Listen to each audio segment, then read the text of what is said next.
जन्माद्यस्य तन्वयादितरतश्चार्थेषु विघ्नेश्वराट् तेने ब्रह्महृदायादिकवये मह्यन्ति यत्सूरयः तेजो वारिमृतां यथा विनिमयो यत्र त्रिसर्गो मृषा दाम्ना स्वेन सदा निरस्तकुहकं सत्यं परं धीमहि सत्यं परं धीमहि धर्मप्रौजितकैतवोऽत्र परमो निर्मत्सराणां सतां वेद्यं वास्तवमत्र वस्तु शिवदं तापत्रयोन्मूलनं श्रीमद्भागवते महामुनिकृते किं वा परेरीश्वरः सद्योरुद्यवरुध्यते त्रिकृतिभिः शुश्रूषोभिस्तत्क्षणात् निगमकल्पतरोर्गलितं फलं शुकमुखातमृतद्रवसंयुतं पिबत भागवतं रसमालयं मुहुरहो रसिका भुवि भावुकाः रसिका भुवि भावुकाः। हे कृष्ण करुणा सिंधो दीनबंधो जगत्पते गोपेश गोपिका कांत राधा वल्लभ नमोस्तुते राधा वल्लभ नमोस्तुते। बोलिए सच्चिदानंद भगवान की जय। बालकृष्ण कन्हैया लाल की जय। तो मित्रों, कल तक हम भागवत कथा के चतुर्थ स्कंद में थे, तो आज हम पंचम स्कंद में प्रवेश करते हैं।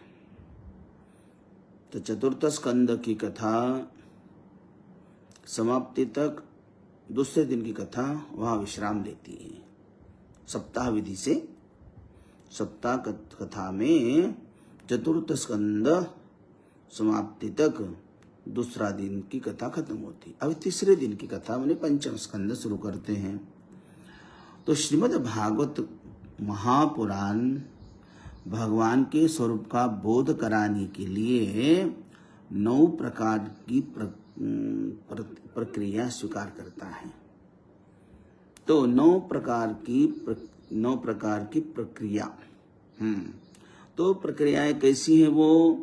तो पहले जैसे कि पहली प्रक्रिया है, संसार में जो नाना प्रकार के शरीर दिखाई दे पड़ते हैं वे सब कहाँ से हैं, कहाँ से प्रकट होते हैं और वो कहाँ लीन होते हैं। संसार में करोड़ों लाखों में 84 लाख योनियां हैं, लाखों शरीर हैं, दिखाई पड़ते हैं, वो दिखते भी हैं, जो नहीं भी दिखाई पड़ते हैं। ये सब कहाँ से यहाँ प्रकट होते हैं और वो कहाँ विलीन होते हैं। ये प्रथम प्रक्रिया। दूसरी जो है, आकाश में जो सूर्य, चंद्रमा, तारागण तथा अन्य ग्रहादि हैं वे कैसे स्थित हैं, स्थित कैसे हैं, कैसे स्थिति में हैं। तीसरा है, वे आपस में लड़ क्यों नहीं जाते। चौथा है, सृष्टि में जब कोई संकट आता है तब पुष्टि देकर अनुग्रह प्रदान करके इसको कौन बढ़ाता है। पांचवा जो है, जीवों की कर्म वासनाएं कैसे भिन्न भिन्न होती है और उनमें परिवर्तन कैसे होता है। छठी जो है, काल क्रम से सृष्टि कैसे चलती है, काल क्रम से कैसी चलती है सृष्टि। सातवां है, इसमें भगवान के भक्त कैसे होते हैं। आठवां जो है, इनका निरोध कैसे होता है। और 9वां लास्ट में जो है, मुक्ति कैसे निकलती है, कैसे मिलती है। ये 9 बातें हैं प्रक्रियाओं के रूप में और इन सब के आश्रय पर ब्रह्म परमात्मा स्वयं है। तो परमात्मा को आप केवल इंद्रियों और मंत्रों से ढूंढेंगे तो क्या होगा?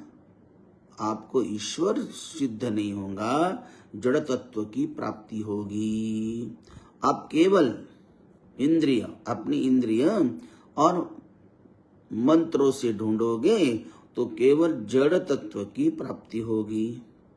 यांत्रिक और ऐन्द्रिक जो है इंद्रियों के द्वारा विज्ञान से जड़ता ही सिद्धि होती है। विज्ञान से देखोगे तो जड़ता सिद्ध होती है। हाँ, बुद्धि से विचार करके ढूंढोगे तो, बुद्धि से भी विचार करोगे ढूंढोगे तो कहते कि शून्य तत्व की प्राप्ति होगी। बुद्धि भ्रमित होती रहेगी, भ्रमित होती रहेगी, तो शून्य तत्व की प्राप्ति होगी। और बुद्धि की जो है अनेक कंफ्यूजन है, अनेक उसकी विचार की पद्धति है। युक्ति से विचार करने पर शून्य ही सिद्ध होता है। तो बुद्धि से भी विचार करते जाओ, ईश्वर हाथ में नहीं आएगा, हाथ में शून्य आएगा। बुद्धि ये सबका संयम करके उसके साथ जब श्रद्धा से विचार करोगे, श्रद्धा से परमात्मा को ढूंढोगे तो 100% ईश्वर की सिद्धि होती है, ईश्वर सिद्ध होता है। बस साथ में चाहिए, इन सब के साथ बुद्धि भी चाहिए। बुद्धि के साथ जब श्रद्धा चाहिए, श्रद्धा से विचार करोगे, ईश्वर को ढूंढोगे तो ईश्वर सिद्ध होता है। और अनुभव के द्वारा ढूंढने पर अनुभव स्वरूप आत्मा ही अद्वितीय, अनुभव स्वरूप आत्मा ही अद्वितीय रूप में सिद्ध होगा। इसलिए जो जिस दृष्टि से आत्मा को ढूंढता है उसे उसी दृष्टि से परमात्मा की प्राप्ति होती है। तो अनुभव के तौर पर, अनुभव के द्वारा ढूंढने पर तो अनुभव स्वरूप आत्मा ही अद्वितीय है। इसलिए कहते हैं जीवन में परमात्मा ढूंढना है। तो इसलिए अपने सामने जो है 5वें स्कंद में हम उसका वर्णन करेंगे, उसमें देखेंगे। तो 5वें स्कंद में क्या है? स्थिति का वर्णन है। 5वां स्कंद जो है स्थिति का वर्णन इसलिए है कि सब जगह भगवत तत्व है। इसके बिना कोई भी स्थान खाली नहीं है। अणु परमाणु में सब जगह भगवत तत्व ही परमात्मा है। यह स्थिति जो है, यह स्थिति है। तो इसलिए 5वें स्कंद में स्थिति जो है, भगवान की स्थिति कहो, निवास कहो, यह स्थिति कहती है। यह निवास, यह स्थिति 3 प्रकार की होती है। देखो, अपने स्वरूप में स्थित हो जाना, ये भी एक स्थिति है। अपने स्वरूप में स्थित होना, स्थिर होना, अपने स्वरूप में। और किसी दूसरे देश में स्थित हो जाना, वो दूसरी स्थिति है। किसी दूसरे स्थान पर, दूसरे देश में। और किसी काल में स्थित हो जाना, वो तीसरी स्थिति है। इसलिए अपने स्वरूप में, किसी स्थान, देश में और किसी काल में। तो स्वरूप में, देश में और काल में, ये 3 प्रकार की स्थिति होती है। इन तीनों स्थितियों के लिए साधन की आवश्यकता होती है। साधन के बिना साध्य तो प्राप्त होगा नहीं, सज्जनों, याद रखना। अरे साधारण आपको नाश्ता करना है तो साधन आपको चाहिए। गैस चाहिए, अग्नि चाहिए, बर्तन चाहिए। कोई पोहा बनाना हो तो भी सारा साधन एकत्रित करके सब, तब आप पोहा साध्य तक पहुंचोगे, तब खा पाओगे।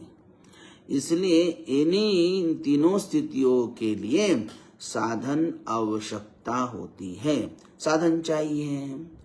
तो कुछ लोगों की स्थिति जो है भगवान के अनुग्रह से होती है, तो कुछ लोगों की स्थिति जो है उपासना से होती है, कुछ लोगों की स्थिति जो है योग से होती है, और कुछ लोगों की स्थिति ज्ञान से होती है। देखो, हाँ, तो ईश्वर अनुग्रह से, उपासना से, योग से और विज्ञान से, ज्ञान से होती है। तो राजा परीक्षित ने पूछा, यहाँ पर इस 5वें स्कंद को प्रारंभ में पूछा, प्रियव्रतो भागवत आत्मारामं कथं मुने गृहे रमतयन्मूलः कर्मबन्ध पराभव, कर्मबन्ध पराभव। तो यह परीक्षित ने पूछा, तो हमने तो सुना है कि प्रियव्रत जो है, प्रियव्रतो भागवत आत्मारामं कथं मुने, ये तो बड़े आत्मा में रमन करने वाले महात्मा थे। प्रियव्रत राजा जो है बड़े ही हमेशा बड़े ज्ञानी थे। आत्माराम में कथम, तो गृहे रमनयन्मूल कर्मबंध पराभव, तो वो फिर ये कर्म के बंधन में आए और कैसे उन्होंने कर्म का बंधन फिर त्यागा। तो प्रियव्रत ने स्त्री, घर और पुत्रादियों में आसक्त रहकर भी किस प्रकार मोक्ष प्राप्त कर लिया, उनको भगवान श्री कृष्ण में अविचल भक्ति कैसे प्राप्त हुई, कैसे मिली, मैं सुनना चाहता हूँ। अनेक प्रश्न पूछे। तो यहाँ पर सुखदेव जी कहते हैं, हे प्रियव्रत, हे राजकुमार प्रियव्रत, बड़े भगवत भक्त थे भाई। वैसे राजकुमार ये प्रियव्रत जो है बड़े भगवत भक्त थे, और इन्होंने, सुखदेव जी कहते, इन्होंने नारद जी के चरणों की सेवा करके ब्रह्म ज्ञान प्राप्त किया था। ज्ञानी थे, बड़े ब्रह्म ज्ञानी थे। तो नारद जी इनके सदगुरु थे, और नारद जी ने इनको ब्रह्म ज्ञान की शिक्षा दीक्षा दी थी। तो मनु महाराज ने प्रियव्रत को पृथ्वी का राज्य शासन दे दिया। अब ब्रह्मज्ञानी हैं, बड़े भगवत भक्त हैं, तो उनको तो मनु महाराज ने राजगद्दी दे दी। तो प्रियव्रत ने विश्वकर्मा की पुत्री बर्हिष्मति से विवाह किया, और इनसे 10 पुत्र को जन्म दिया। 10 पुत्र उनको हुए। तो प्रियव्रत का जो है, प्रियव्रत का पुत्र अग्निंद्र। अब प्रियव्रत को पहले ज्ञानी, तो पहले से ज्ञानी थे वो, फिर भी अब अपने इस कर्म से छूटने के लिए उन्होंने अपना जो बड़ा पुत्र था अग्निंद्र, इसे जम्बूद्वीप का राज्य दे दिया। जम्बूद्वीप का पुत्रवत अग्निंद्र जो है वो पालन करने लगे। तो वो अपने तपस्या के लिए प्रियव्रत जो है, तो सतपुत्र, फिर वो अग्निंद्र सोचते में मेरे पिता बड़े इतने ज्ञानी थे, तो अब इनको भी लगा मैं भी सतपुत्र प्राप्ति के लिए, सतपुत्र, मुझे सतपुत्र चाहिए, महान पुत्र चाहिए। साधारण पुत्र तो कभी भी मिल सकता है, लेकिन सतपुत्र चाहिए। तो सतपुत्र के लिए अग्निंद्र भी जो है मंदरांचल की घाटी में जाकर तपस्या करने लगे, तप करने लगे। अब भाई इनको तो राज्य संभाल करके राज्य पृथ्वी का पालन करना चाहिए, लेकिन ये तो तपस्या करने चले गए। इसमें ब्रह्मा जी ने देखा कि ये तो अच्छा नहीं हुआ, ये मेरे पौत्र जो है वो तपस्या करने चला गया, इसको तो राजा बना दिया था।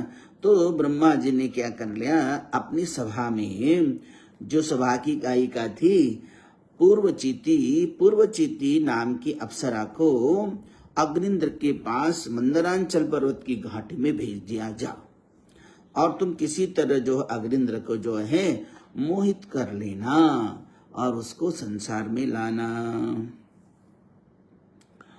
तो यहाँ पूर्वचिति नाम की अप्सरा चली जाती है। तो और वहां जाने के बाद थोड़े इस दिनों में पूर्वचिति अप्सरा ने अग्निंद्र का मन अपनी ओर आकर्षित कर लिया और दोनों का विवाह हो गया। तो देखो, चित्त में रहने वाली, कहते हैं चित्त में रहने वाली पूर्व जन्म की वासनाएं, पूर्व जन्म की वासना ही पूर्वचित्ती है। ब्रह्मा जी की अप्सरा जो है ना, वो हमारे पूर्व जन्म की अनेक वासनाएं हमारे चित्त में पड़ी है, इसलिए कहते पूर्वचित्ती। तो पूर्व जन्म की वासना ही पूर्वचित्ती है। और भोगे हुए विषय का, वो सुख का, विषय का, सुख का स्मरण और उनके कारण मन में बसी हुई सूक्ष्म वासना ही वो पूर्वचित्ती। कर्म वासना जो भोग भोगे हुए हैं, जो सुख भोगा हुआ है, चाहे जवानी में कभी भी उसको याद करके मन में चिंतन करते हैं, वो वासना जाग जाती है, और जो वासना जागती है वही पूर्वचित्ती है। पूर्व की वासना शीघ्र छूटती नहीं सज्जनों। पूर्व जन्म की वासना, अरे भाई इस जन्म की भी जो भोगी हुई वासना वो नहीं छूट जाती, वो नहीं भूल पाते हैं। तो पूर्व जन्म की पूर्व की वासना शीघ्र नहीं छूट सकती। तो इंद्रियों को मिला हुआ सुख बार बार वो मांगता रहता है, ये मन जो है बार बार डिमांड करता रहता है। ऐसी वासना जगने पर मन को समझाना होगा कि तूने आज तक अपना सुख भोग किया है, क्या फिर भी तृप्ति नहीं हो रही है? अरे बहुत भोगा है, अब बहुत हो गया, अब नहीं करना। जब तक विषयों का आकर्षण है तब तक विषयेच्छा नष्ट नहीं हो पाती। जब तक विषयों के प्रति आकर्षण है, अटैचमेंट है, अटैचमेंट के कारण जो है विषय इच्छा नष्ट नहीं हो पाती। लेकिन धीरे धीरे जब इंसान ज्ञान में परिपक्व हो जाता है, तब विषयों से कोई अटैचमेंट नहीं रहता, तो उनके प्रति आकर्षण ही नहीं रहता। अटैचमेंट नहीं रहा, आकर्षण नहीं रहा, तो मन में कोई डिस्टर्ब नहीं, कितनी भी सुंदरी आ जाए। हाँ, स्वर्ग की अप्सराएं सामने, जैसे कि कोई बालक होता है, बालक के सामने कितनी भी हीरोइनी लाके खड़ी कर दो, बिना कपड़े की कर लो, कैसे भी दिखाओ, लेकिन जैसे बालक उसके तरफ आकर्षित होता नहीं है, क्योंकि उन विषयों के प्रति बालक के मन में आकर्षण बिल्कुल नहीं होता। उसी तरह ज्ञानी पुरुष भी बालक का जैसा है, वो मतलब उस आकर्षण के प्रति, संसार के अटैचमेंट के लिए वो बालक जैसी शुद्ध मति है उनका भी, इन चाहे कोई भी हो, कितना भी हो, तभी संसार के विषयों के प्रति उनका मन कभी आकर्षित नहीं होता। तो पूर्वचिति जो अग्निंद्र जो है, राजा ने पूर्वचिति से विवाह किया था, उससे 9 पुत्र हुए। हाँ, और इनमें सबसे बड़े जो थे वो नाभि थे। तो नाभि को राजा बना दिया। तो राजा नाभि ने यज्ञ कर लिया, बड़ा यज्ञ कर लिया, और यज्ञ द्वारा भगवान श्री हरि को प्रसन्न किया। तो भगवान श्री हरि प्रसन्न हो गए, मांगो वरदान क्या चाहिए। तो इस नाभि राजा ने कहा, प्रभु मुझे और तो सब कुछ प्राप्त है, बस मुझे आपके जैसा पुत्र दीजिए, आपके जैसा। तो आपके जैसा मुझे पुत्र चाहिए। तो भगवान ने कहा, तथास्तु, मेरे जैसा तो मैं ही हूं भैया, मेरे जैसा तो कोई और हो नहीं सकता। इसलिए श्री हरि ने प्रसन्न होकर कहा कि मैं ही आपका पुत्र बनकर आ जाऊंगा। तो फिर जो है नाभि ने जो है मेरु देवी के गर्भ से भगवान नारायण के अंश अवतार ऋषभ देव को जन्म दिया, ऋषभ देव को रूप में अवतरित कर लिया, अवतरित हो गए वो भगवान श्री हरि ही ऋषभ देव, जो भागवत में मेरु देवी के गर्भ से जो प्रकट होते हैं वो ऋषभ देव हैं नाभि राजा के पुत्र के रूप में, क्योंकि उन्होंने कहा था कि मुझे आपके जैसा पुत्र चाहिए, तो भगवान ऋषभ देव के रूप में प्रकट हो जाते हैं।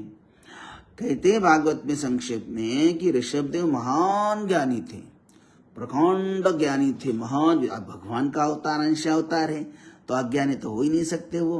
तो ऋषभ देव महान ज्ञानी थे।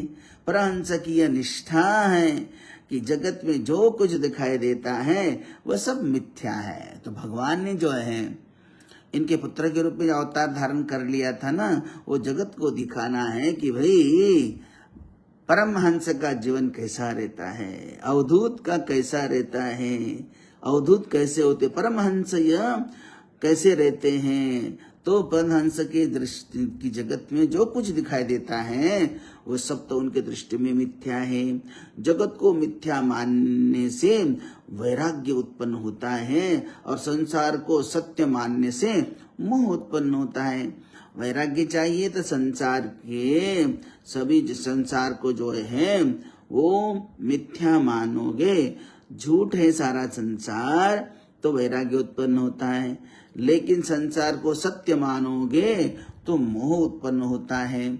जगत में जो कुछ दिखाई देता है वो सब मिथ्या है, वो सच है, लेकिन ये तो सब नहीं मानते। सब तो उसी में रोना धोना करते, उसी के लिए लगड़ते झगड़ते रहते हैं।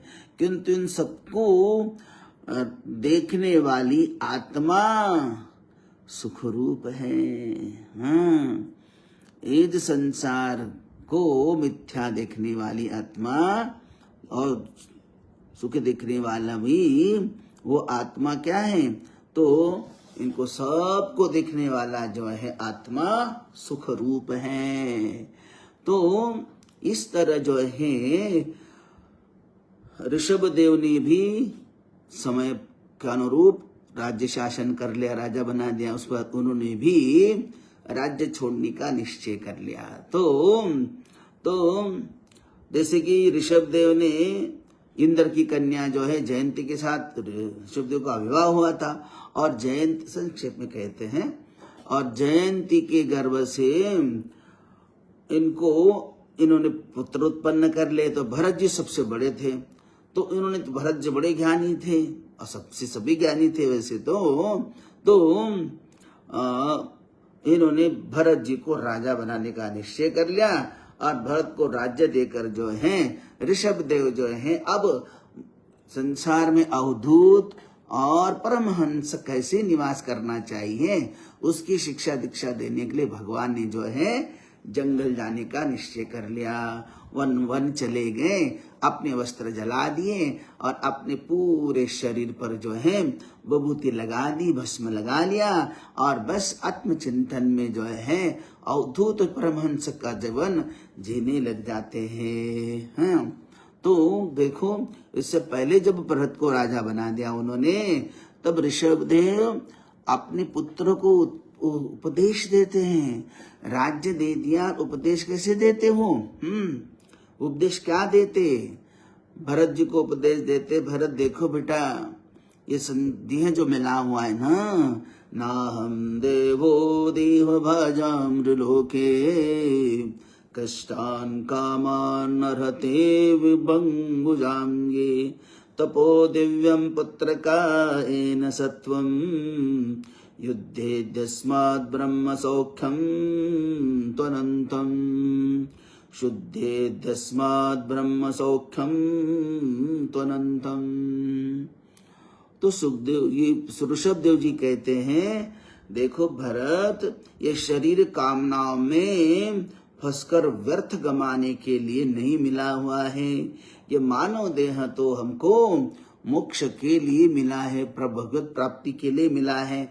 अनेक जन्म 84 लक्ष योनि हम घूम घूम कर आए और हर देह में हमने संसार किया है भोग की प्राप्ति के लिए। तो हमारे हर जन्म जन्म हम बर्बाद कर लिए हैं, उसमें हम ईश्वर की प्राप्ति नहीं कर सकते थे। लेकिन जब हम अब मानव शरीर मिलता है तो मानव शरीर में हम ईश्वर का भजन कर सकते हैं। यहाँ हम पहले पूर्वभूत हमारे पूर्व जन्म के भोगों का भोग करना और नए पुण्य को उत्पन्न करना, ये मानव ही कर सकता है।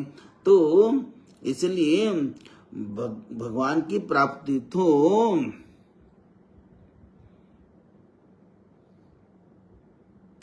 भोग की प्राप्ति तो हर किसी को है।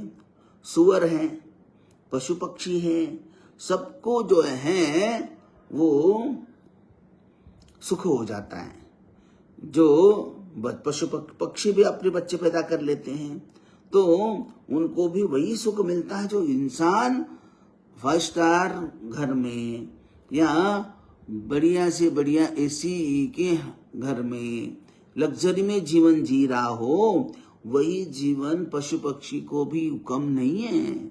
इवन गुबेरला कीड़ा भी, वो जो गुबेरला कीड़ा भी जो मैली गोलियां खाता है, उसको भी वही आनंद आता है जो आपको रसगुल्ला खाने में या गुलाब जामुन खाने में आनंद आता है। उसको गुबेरले कीड़े में भी, वो गोले में वही आनंद आता है जो आपको इनमें आता है। तो और उसमें खुश भी रहते वो। यदि हमने मनुष्य होकर भी, और वो भी भारतवर्ष में जन्म लेकर भी वही भोग भोगते रहें और वही करते रहें और एक दिन मृत्यु को प्राप्त हो गए, तो बताओ उस गुबेरला कीड़ा या पशु पक्षी, उनमें और हमारे में फर्क क्या रहेगा? हमने जीवन में क्या अपनी इंद्रियों को संयमित और विषय भोगों को मर्यादित करना था, किया था या नहीं किया था? जिसके जीवन में मर्यादा नहीं, संयम नहीं, वह मनुष्य कहने लायक भी नहीं। जिनके जीवन में ये सब चाहिए, मर्यादा और संयम, मान मर्यादा चाहिए, मनुष्य तभी कहलाएगा ना जब मनुष्य जीवात्मा के जीवन में मान मर्यादा सब कुछ होगा। तो क्योंकि जीवन तो देखो, जीवन तो चला जाने वाला होता है। जीवन है कैसा? पानी तेरा बुलबुला, पानी तेरा बुलबुला, असमानस की जात, देखत ही छुप जाएगा जो तारा प्रभात। ये मनुष्य का जीवन बड़ा ही क्षणिक है, हाँ? जैसे पानी तेरा बुलबुला, पानी का बुलबुला कैसा होता है? जैसे पानी बरस रहा है, ये छत से पानी गिर रहा है और बहता हुआ पानी जा रहा है, उसमें बुलबुले पैदा हो जाते हैं और पानी के साथ बहते रहते हैं। लेकिन कब तक टिकते वो? पल भर में थोड़े आगे जाके नष्ट फुट जाते हैं। इसलिए मनुष्य का जीवन भी पानी तेरा बुलबुला, असमानस की जात, हमारी भी मनुष्य की जात भी वैसी ही है। कब फूट जाएगा गुब्बारा कोई भरोसा नहीं है, देखत ही छुप जाएगा जो तारा प्रभात। जैसे रात भर भी तारे बड़े चमकते रहते हैं, खूब चमकते हैं, खूब आनंद लेते हैं, लेकिन जैसे ही देखत ही छुप जाएगा जो तारा प्रभात, प्रभात का सूर्य देखते ही वो सब छुप जाते हैं। ये कोई दिखते नहीं। वैसे अपना शरीर भी, ये मानव शरीर ऐसा ही है। इसलिए ऋषभदेव उपदेश देते भरत जी को, यही तन कर फल विषयन भाई, स्वर्ग स्वल्प अंत दुखदाई, नर तनु पाई विषय मन देहि, पलटि सुदाते शठ विषले। कहते तुलसीदास जी, ये तन जो, यही तन कर फल विषयन भाई, ये तन जो है ये विषय में गमाने के लिए नहीं मिला है। स्वर्ग अल्प अंत, अगर स्वर्ग की भी सुख मिल जाए तो स्वर्ग के भोग भी इस मानव को अल्प लगेंगे, कम पड़ेंगे, इसकी इच्छा पूर्ण कर नहीं सकते वो भी। नर तनु पाई विषय मन देई, पलट सुदाते शठ विषले। वैसे होता है ना भाई, नर तन प्राप्त करके, मनुष्य का देह प्राप्त करके विश्व में मन लगा लिया बेटा, पलटे सुधाते शठ विषले, जैसे अमृत को त्याग दिया और जहर को कंठ में लगा लिया, ऐसा ही होता है। क्योंकि बड़े भाग मानुष तन पावा, सुर दुर्लभ सब ग्रंथ निगावा। क्योंकि मानव देह बहुत ही अनंत जन्मों के पास बाद मिलता है, बड़े भाग्य से वो मिलता है। सुर दुर्लभ सब ग्रंथ निगा, और मानव देह का तो सभी ग्रंथों ने वर्णन किया कि महान है, ये मोक्ष का द्वार है। इसलिए कहा गोस्वामी जी ने, साधन धाम मोक्ष कर द्वारा, पाइन जे पर लोक समारा। क्योंकि ये तो साधन धाम, ये मोक्ष का द्वार खोलने के लिए है। साधन धाम मोक्ष कर द्वारा, पाइन जाई परलोक संवारा। इसलिए साधन को धाम तक पहुंचने के लिए ये मोक्ष का द्वार है शरीर। मोक्ष के तरफ है तो वो विनाशी शरीर, लेकिन अविनाशी परमात्मा की प्राप्ति करा देने वाला, मोक्ष को प्राप्त करा देने वाला ये शरीर है। पाइन जय परलोक संवारा, जिन्होंने पाकर अपना परलोक सुधारना चाहिए, इस लोक का तो यही सब कुछ रहने वाला है। इसलिए अगर कहोगे नहीं परिवार बड़ा प्यारा है, मुझे बहुत प्यार करते हैं, लेकिन वो सब प्यार तो आपकी फैसिलिटी मिलती है, आप लग्जरी लाइफ देते हो, उसलिए वो प्यार करते हैं। इसलिए वो भी कहते, स्वार्थ साच जीव कहूँ एहा, मन क्रम बचन राम पधनीहा। स्वार्थ के लिए जो है सारथ लागे करे सब प्रीति, सब स्वार्थ के लिए तो प्रीति करते हैं। तो सब स्वार्थ के लिए आपको अपना स्वार्थ है तब तक सब प्रेम करेंगे, प्रेम दिखाएंगे। स्वार्थ साच जीव कहूँ यहाँ, सच्चा दोस्त जीवात्मा का स्वार्थ अगर कहीं है तो तुलसीदास जी कहते, स्वार्थ साच जीव कहु एवा, मन क्रम वचन राम पदनीहा। सच्चा हमारा स्वार्थ वही है, अगर हम सच्चे हैं तो ये हमारा स्वार्थ है कि मन क्रम वचन राम पदनीहा। हाँ, मन क्रम से, मन और वाणी से भगवान राम जी के पद चरण को ही स्नेह करना, प्रेम कर लेना, तो ही हमारा कल्याण है। उसे कहते ऐसे करने वाले जो राम को प्रेम करने वाले, भगवान को प्रेम करने वाले, सोई पावन सोई सुभग शरीरा, सोई पावन सोई सुभग शरीरा, जो तनु पाई भजहि रघुवीरा, जो तनु पाई भजहि रघुवीरा। देखो, वही पावन है, वही धन्य है, वही महान है, वही वो ज्ञानी है। सोई पावन सोई सुभग शरीरा, वही धन्य है, वह जीवात्मा, वही महान है। जो तनु पाई भजहि रघुवीरा, जो शरीर पाकर रघुनाथ का भजन करता है वही धन्य है। जो तनु पाई भजहि रघुवीरा। ऋषभ देव कहते, हे भरत देखो, ये संसार प्रेम करने लायक नहीं है, इसलिए कहते हैं, प्रीतिर्नयावी मयि वासुदेवे, प्रीतिर्नयावन्मयि वासुदेवे, न मुच्यते देह योगे न तावत। ऋषभ देव कहते कि भरत, जब तक मुझ में प्रीति नहीं होती, प्रीतिर्नयावन्मयि वासुदेवे, भगवान के अंश अवतार ऋषभ देव कहते हैं कि जब तक मुझ वासुदेव में प्रीति नहीं होती, प्रेम नहीं होता, तब तक तो न मुच्यते यो देह योगे न तावत, तब तक इस देह रूपी बंधन से, संसार रूपी बंधन से मुक्त होने का कोई रास्ता नहीं है। प्रीतिर्नयावन्मयि वासुदेवे, न मुच्यते देह योगेन तावत।